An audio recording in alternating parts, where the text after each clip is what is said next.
Saudara Megawati Soekarnoputri kembali terpilih sebagai Ketua Umum PDI Perjuangan. PDIP juga menyebut mendukung pemerintahan dari luar ataupun bukan menjadi oposisi secara mutlak. Akan dibawa ke arah mana PDI Perjuangan setelah Kongres? Kami akan membahasnya bersama dengan Direktur Eksekutif Carta Politika, Yunarto Wijaya. Mas Toto, selamat petang.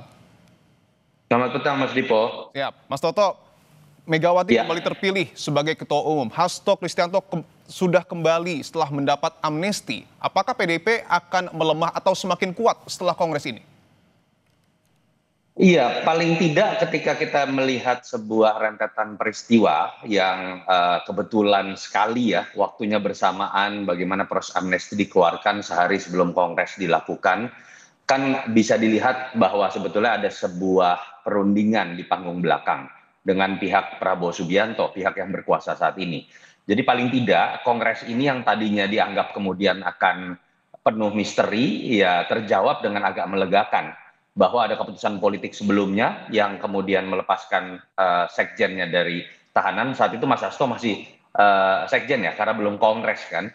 Dan artinya ini kan juga bisa dilihat sebagai sebuah simbol ada hubungan yang mencair juga antara Prabowo, kekuatan politik ataupun sebagai pemerintah dengan pihak PDI Perjuangan yang selama ini ada di luar pemerintahan. Paling tidak Kongres ini akhirnya ada dalam situasi yang jauh lebih cair, tidak mencekam, tidak terlalu misterius, dan puncaknya adalah Mas Hasto kembali bahkan hadir dalam acara Kongres. Kalau kemudian pertanyaannya apakah ini berarti sebuah kode bahwa PDI Perjuangan akan masuk ke dalam barisan koalisi Prabowo, saya malah meyakini tidak. Dari kemarin-kemarin saya selalu mengatakan bahwa lebih besar kemungkinan buat PDI Perjuangan tetap ada di luar pemerintahan, walaupun konteksnya adalah penyeimbang. Lalu apa yang membedakan peristiwa amnesti, kembalinya Mas Hasto, dengan kemudian posisi politik PDI Perjuangan tetap ada di luar barisan pemerintahan, tapi paling tidak posisi di luar pemerintahan ini ditempatkan dengan lebih objektif. Tidak ada unsur dendam sejarah politik.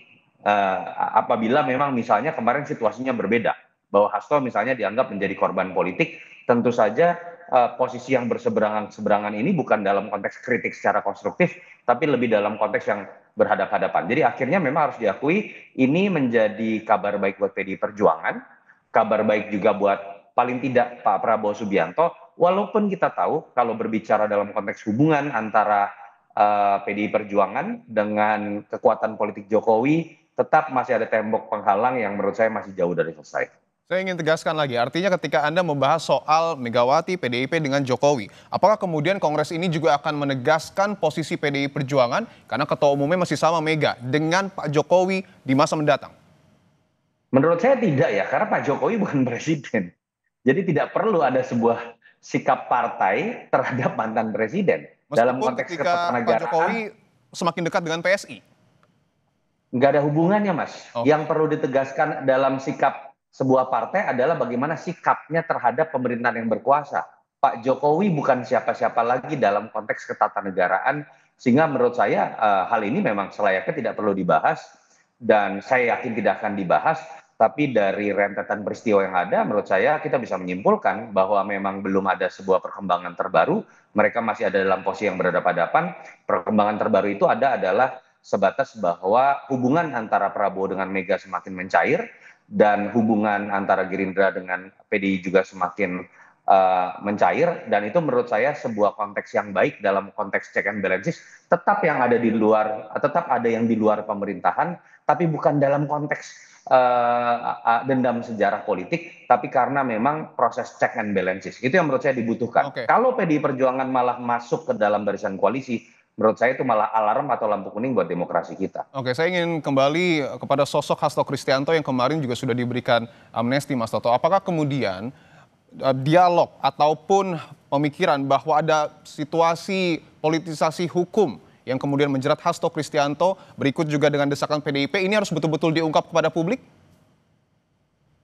Iya, saya pikir tidak mudah ya kemudian diungkap kepada publik dalam konteks misalnya aktor-aktor terkait hukum itu kemudian bisa membuka, ya sulit, Mas. Karena amnesti itu kan proses yang kemudian menyatakan kepada pihak yang bersalah untuk dimaafkan. Dan kalau kita dengar alasan dari Menkumham juga memang lebih kepada unsur persatuan nasional, rekonsiliasi dan lain-lain. Tetapi tanpa adanya pengungkapan itu pun perbincangan yang ada di publik, dan saya pikir nggak bisa ya kita lihat berdiri sendiri hanya konteks Mas Hasto, hampir bersamaan juga dalam konteks Tom Lembong, memang terasa sekali ada nuansa politisasi atau minimal ada proses hukum yang dirasakan janggal. Nah, ini harusnya bisa jadi pembelajaran dan menurut saya ini PR buat pemerintahan. Dalam konteks Pak Prabowo, banyak yang bersyukur dan mengapresiasi sikap memberikan amnesti dan abolisi, tapi kan ada PR lebih. Artinya kan pemerintah dan presiden mengakui ada yang janggal dalam hal-hal yang dilakukan oleh entah hakim, entah itu dalam konteks ini adalah kejaksaan atau KPK yang masih ada dalam bingkai kenegaraan. Presiden tugas selanjutnya adalah memastikan dalam sistem hukum hal tersebut tidak terjadi lagi. Karena kalau nggak kasihan, presiden masa harus kemudian membiarkan situasi seperti ini, lalu kemudian dia harus obral yang namanya amnesti dengan abolisi, itu juga tidak sehat. Baik, terima kasih atas jawaban Anda, Direktur Eksekutif Carta Politika, Mas Yunarto Wijaya. Sehat-sehat selalu, Mas.